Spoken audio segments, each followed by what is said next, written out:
of all, just really proud of our team and just so happy for them. They've worked so hard. As we all know, they've been so close. Played such a tough first part of our schedule. So knew this wasn't going to be easy. Playing a team here that's competed against everybody extremely well. Went to Iowa, and their offense with George being a quarterback, man, moved the ball, threw it, ran it, did all those different things, and so I knew what we were up against, and their defense has been solid all year long, and so bottom line was you play on the road, you got to execute and play 60 minutes, and I thought our kids finished well. Getting those takeaways at the end was big.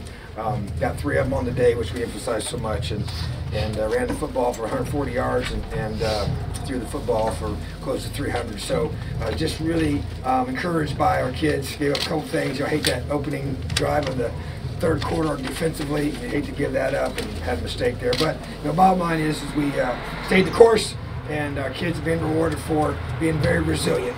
And everybody's been asking about how these guys are doing, and you know what?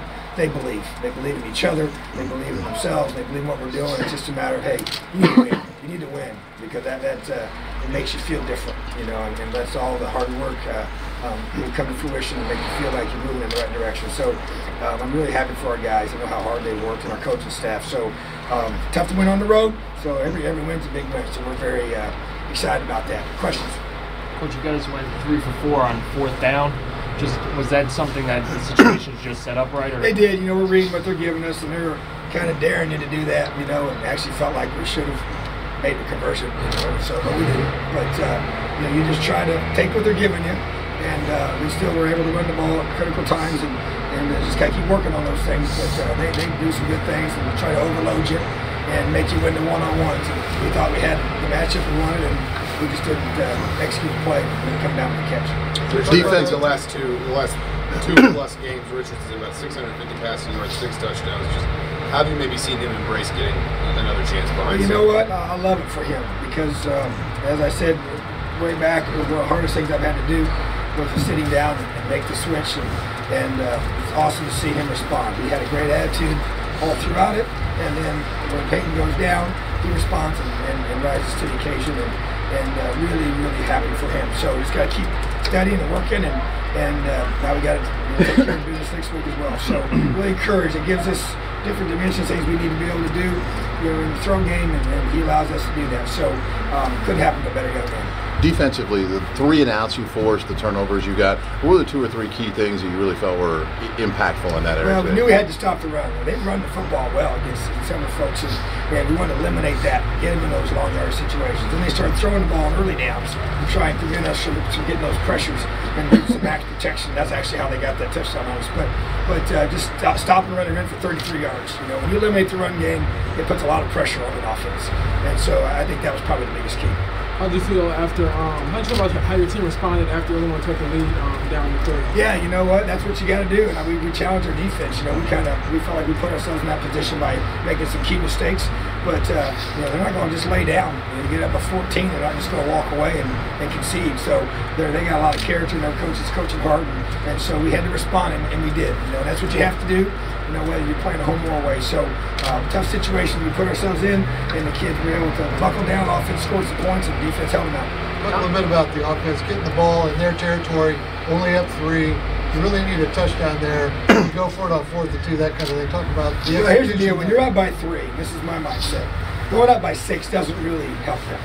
Matter of fact, it almost helps the other team. When they go down, they're down by 6, they know, hey, we're on a different mindset. We're just going to score. I think it almost helps them.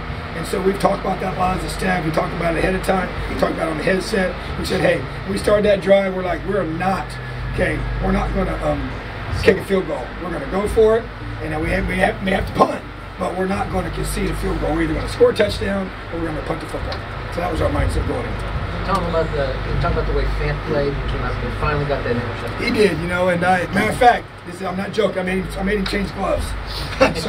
And he switched it because he just didn't see him. He dropped 2 picks, and then when he fumbled that last punt, after I said gloves off, new gloves on.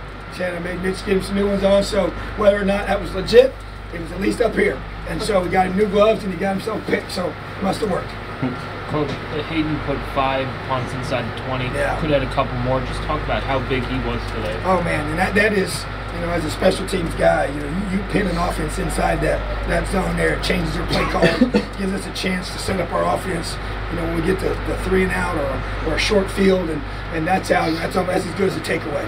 In my mind, you just want to get your offense playing downhill, and we were able to do that more today than we've been doing it, and that was a big part of it. The takeaways as well. So it's just it's called team. It's a team mentality. You're doing all 3 phases working together and complement one another. And that's Hayden gave us that today, and we're really proud of him. Your offensive line is pretty young. Just talk about the yardage you were able to get today and how they performed. Passing game. They did some good things. We gave up some sacks and some pressures, but Coach Hiller we've had some injuries. We're already young. We know we don't have any seniors on that group. And man, they're fighting. We got guys that have been battling through and have to, only practice so much during the week and get themselves ready to play. And Coy's he's a tough guy. Wes is so tough and physical, a great leader. So it's a group that's coming together, and they need to be playing their best football here at the end of the season, and they're really doing some great things. So it's just a matter of going back, watching the film, and we'll get these guys, get them all up for Tom, how about getting your first Big Ten win? It just feels great, and just when you looked at the schedule and you knew what you had prior to the season, you knew it was going to be tough, and then you just have to keep battling. And we had a couple that get an overtime situation, and you get a situation at Michigan State, and then at Maryland, where you're right there within one play of potentially getting your win. So it's always the first win, the first of whatever it is always special. So the Virginia win was special because it was my first opportunity to get a win as a head coach. Now this is the first win. They've both been on the road, and first Big Ten win, and one I'll always remember. Coach, I noticed you got Achon back and he played some special teams. Could it be in the next couple of games? I'm hoping to get him more and more. Yeah, he's been out of it for a while, so we got to get him back in the flow. He's one of our better players and was a great player for us last year, and it just kind of battled a lot of injuries, throughout the fall camp into the season. So we need to get him to have a great week of preparation so he can be a factor on defense next week. Let's talk about Cole Guest's effort. He ran for about 80 yards. He did. Hard run. Tough, hard nose. Every time he's running, squeeze the ball, just make sure you just squeeze it and hold on to it. But man, he runs so hard. Because sometimes he gets in trouble because he's fighting so hard for extra yards. And so you always want to make sure you protect it. But he's explosive. He's got a burst to him that you have to have. And I love the way he works. He's just a very focused young man that cares so much about his team and being able to produce. So he's one you really want to see do well. So happy for him. And then Morgan got some real tough yards. He just holds that thing down in there. So those are 2 good backs. All right, thanks, Tom. Awesome. Elio, have a great day.